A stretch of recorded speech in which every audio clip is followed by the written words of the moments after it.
realmente acompañarles de nuevo. Como comentó ya Fernando, soy de América Latina. Me crié en Argentina, ahí hice la universidad y todo, pero he vivido varios años en Ecuador, varios años en El Salvador y ahora varios años aquí. Así que les saludo también en nombre de mi comunidad local, aquí en Santo Domingo de Heredia. Nos llamamos Casa Adobe y somos una comunidad cristiana intencional donde vivimos varias familias, varios voluntarios. En esta época de Cuaresma siempre buscamos alguna intencionalidad en alguna disciplina que nos ayude a ser más responsables con el llamado de ser testimonio del reino de Dios en nuestro lugar. Entonces, en esta Cuaresma estamos reduciendo el uso de plástico. Entonces, mi estímulo a que reconozcamos que también, si creemos que toda la creación es obra de Dios, nos toca ser responsables con nuestra convivencia ecológica. Y los plásticos son un problema muy, muy, muy serio de contaminación y de impacto ambiental y también impacta la vida animal. Los mares se están llenando de plásticos, se están muriendo. Dicen que para el 2050 probablemente va a haber más plástico que peces en los mares. Imaginen, ¿qué vamos a estar comiendo de los mares? Bueno, ahí mi propaganda. Y la comunidad de estudios teológicos interdisciplinarios justamente conversamos de estas cosas con los programas que llevamos. ¿Podemos pasar, Nicolás, por favor?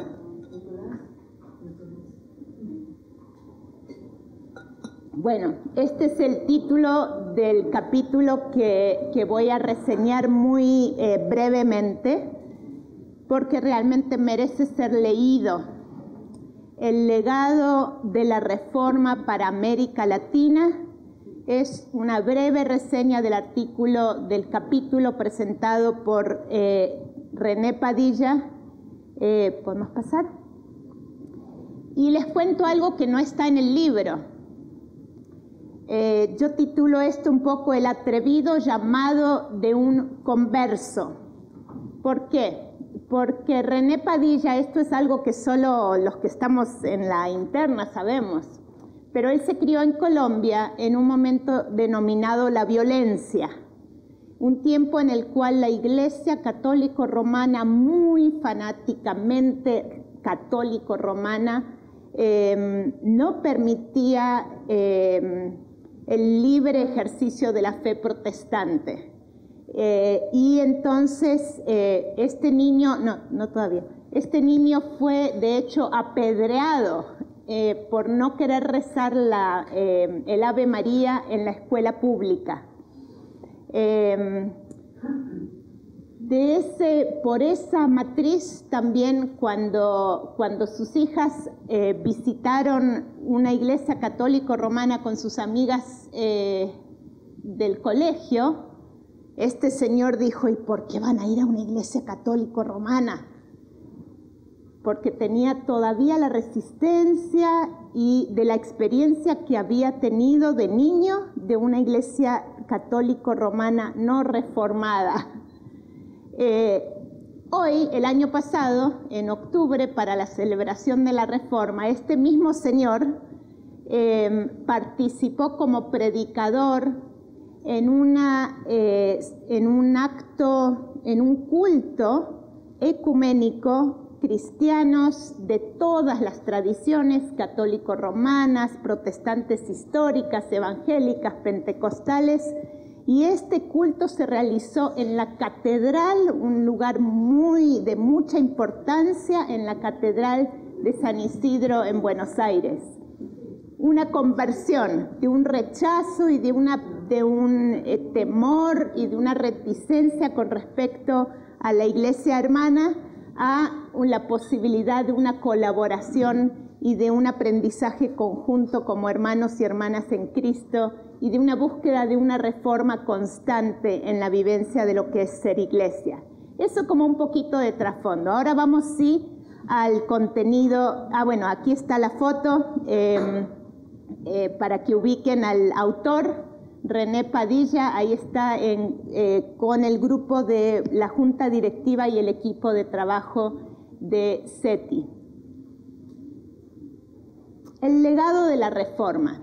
El autor presenta como central en la Reforma el Evangelio y cita como base para toda la elaboración de su artículo a Lutero, que dice que lo más importante, lo central, lo más clave es el santísimo Evangelio de la gloria y la gracia de Dios.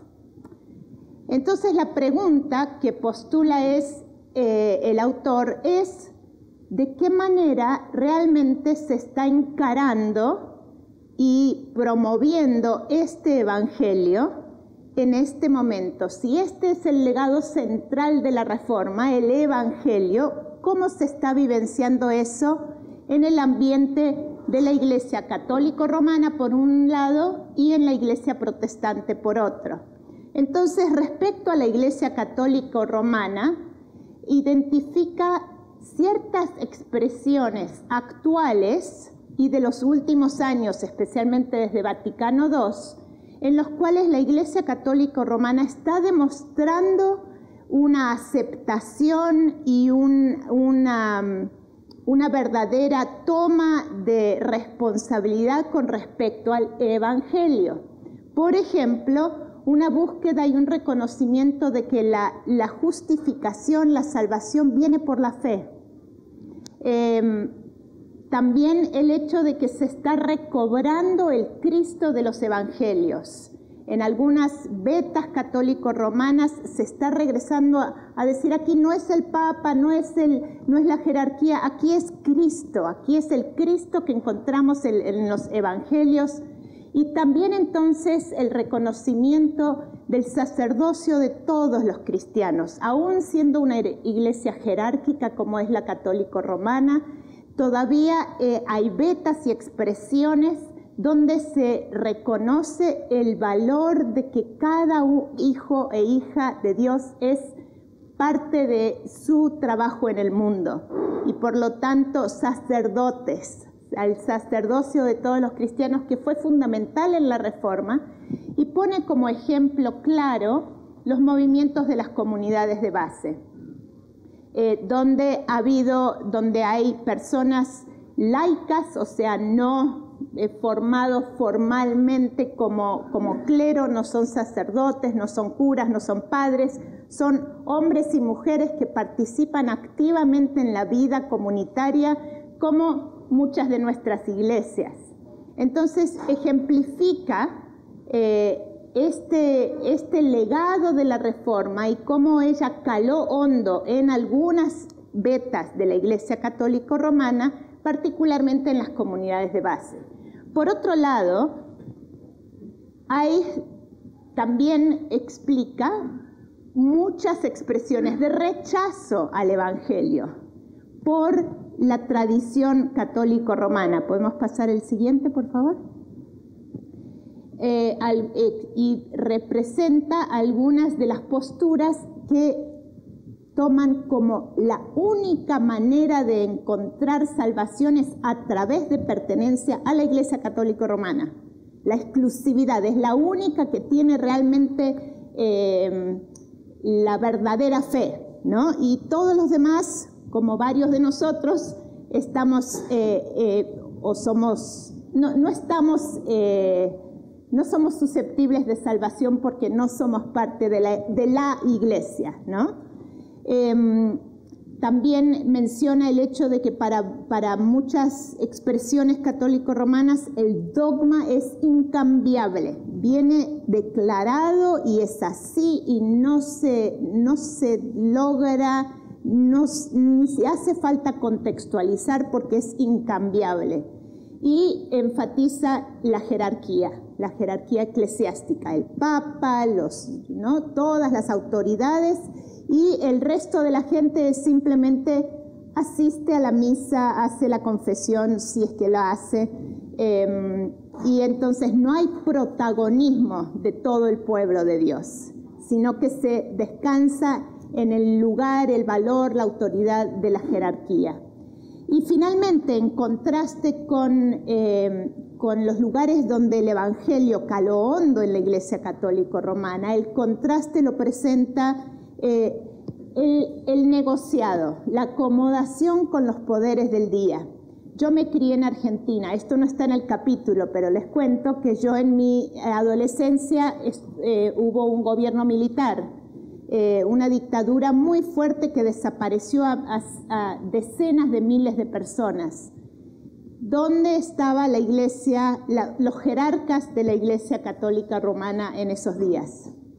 Muchos de ellos estaban en las cámaras de tortura, bendiciendo las herramientas de tortura. Acomodación a los poderes, un acompañar y avalar y no cuestionar. ¿Por qué? Porque se perdió el Evangelio.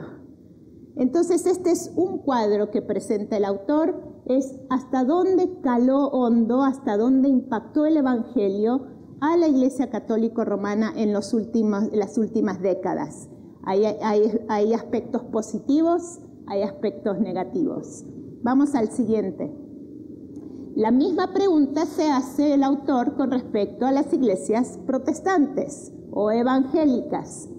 Por un lado, hay aquellas que han dado verdadera aceptación al Evangelio de la gloria y la gracia de Dios, esa frase de Lutero, y reconocen que la salvación, así como decíamos el paralelo, la salvación por la fe, en algunas expresiones católicas, reconocemos que la salvación es por la gracia, nadie se la compra, no es ni por indulgencias, ni es por ninguna buena obra que recibimos el favor de Dios, es un favor inmerecido.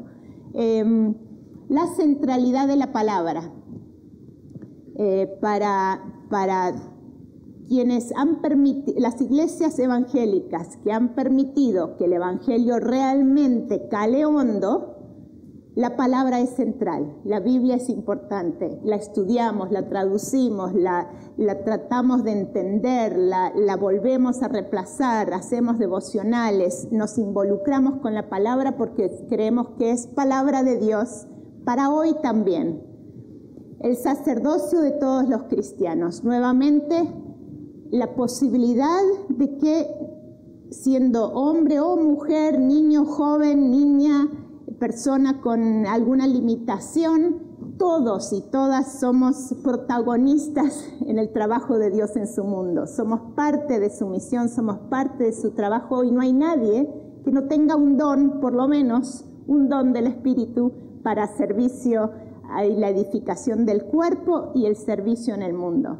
Entonces el sacerdocio de todos los cristianos y pone en paralelo con aquellas comunidades de base de la Iglesia Católica Romana, habla de comunidades evangélicas que realmente están encarnando la misión integral, queriendo decir la misión que tiene que ver con todas las dimensiones de la vida, que no es religión solo de domingo, sino que también es de lunes a sábado, que no es solo religión de lo que se hace en el templo, sino lo que se hace en el trabajo, en la casa, en la calle, en el mercado, en la comunidad.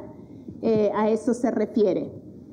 Ahora, y aquí quizá viene la parte más desafiante para nosotras y nosotros hoy, así como hubo espacios de la Iglesia Católica Romana donde no caló hondo el Evangelio de la gloria y la gracia de Dios, también ocurre eso en el contexto de iglesias evangélicas.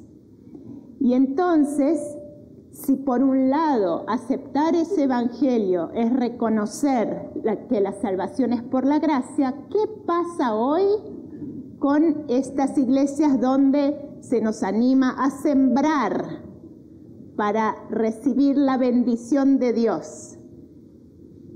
¿Cuál es el mensaje de la teología de la prosperidad?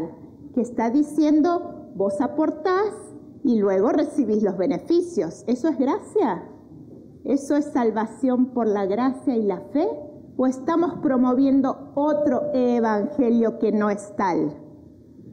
¿Qué pasa cuando ya la palabra no se estudia, no se conoce, no se escucha, no se obedece, sino que tenemos nuestras 4 leyes o nuestras articulaciones dogmáticas, nosotros creemos esto, y también caemos en una postura de un dogma incambiable, que ya no tiene voz para hoy, que es simplemente una articulación conceptual, pero que ya no me cambia la forma en que vivo, en que interactúo, los valores con los cuales me muevo, las prioridades que establezco en la vida. Así como por un lado sí hay expresiones del sacerdocio de todas y todos, también hay expresiones de clericalismo. ¿Qué pasa cuando se espera que el pastor haga todo? O que el pastor es el único que tiene palabra de Dios para el pueblo de Dios. ¿Qué pasa? ¿No hay expresiones también de clericalismo en nuestras iglesias protestantes y evangélicas que están privando al cuerpo y al mundo del ministerio de todas y todos? Finalmente, y quizá la pregunta más acuciante para estos días aquí en Costa Rica, ¿no existe también en la iglesia evangélica y protestante una acomodación a los poderes del día? ¿Vamos a beneficiarnos si tenemos personas en ciertos puestos? ¿Nos van a favorecer como iglesia evangélica? ¿Nos van a dar los privilegios que por tanto tiempo tuvo la iglesia católica? Ahora podemos tenerlos nosotros. Al final, una búsqueda de acomodarnos al poder para beneficio propio en lugar de una vivencia de un evangelio que dice todo lo que tenemos y aún si tenemos poder es para servir.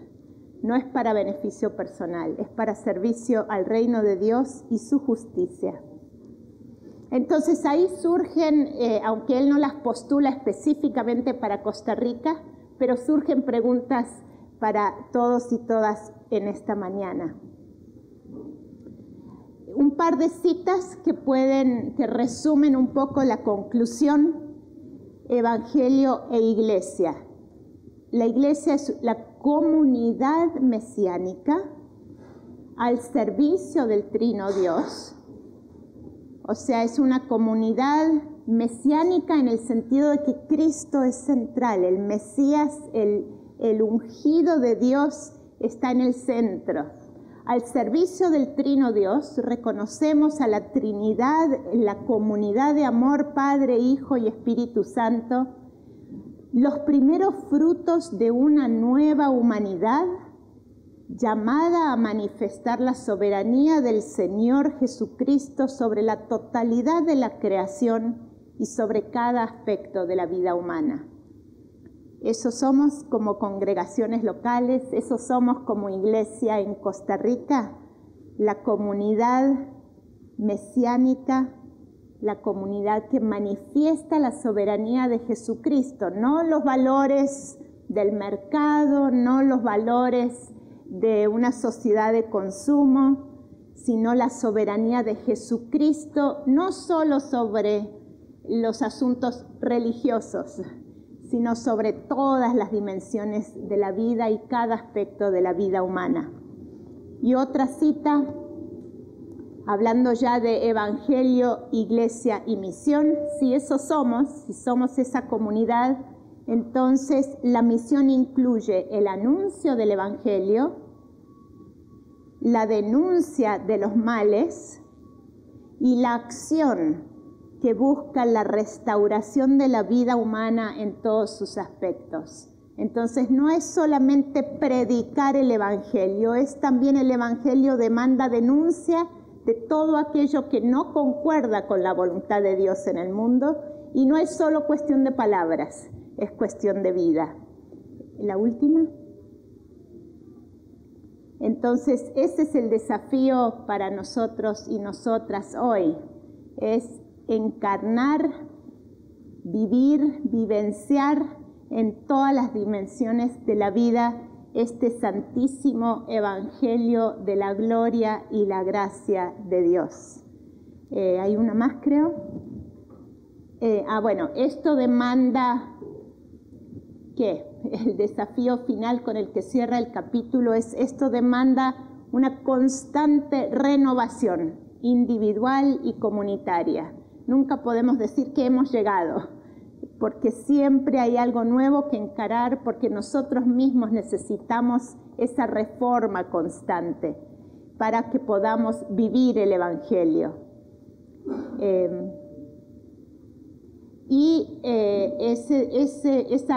Esa capacidad de vivir el evangelio demanda, dice el autor, la formación teológica para todo el pueblo de Dios. ¿Qué pasa cuando este tipo de foro solo lo recibimos unos poquitos? Y entonces nos hacemos dueños de ese tesorito de entender las cosas y de saber. Y el conocimiento también da poder. ¿Qué pasa cuando no compartimos y discipulamos y empoderamos a todo el pueblo de Dios a entender su papel, a entender este supremo evangelio de las buenas noticias del reino de Dios y su justicia? Y cerrando nomás el último, comencé con un anuncio, con una propaganda, y cierro con otra. La comunidad de estudios teológicos interdisciplinarios, si después en un ratito alguien está interesado, tenemos una maestría en estudios teológicos interdisciplinarios para la misión integral, diplomas sobre discipulado radical, espiritualidad y vocación, cursos abiertos. Por ejemplo, en un par de semanas comienza uno que se llama Teología como Verbo. Son cursos abiertos online que la gente puede participar y hace accesible esto. Un certificado que ocurre en forma presencial en círculos de estudio. Yo creo que algunos de ustedes ya han oído acerca de esto. Miquea Schurman les compartió. Y también hay un esfuerzo más allá de América Latina que se denomina Faith and Life. Entonces hay hermanos recibiendo el legado de América Latina y compartiéndolo en África, en Asia, en otros lugares. Y ahí está el sitio web. Muchísimas gracias por su atención.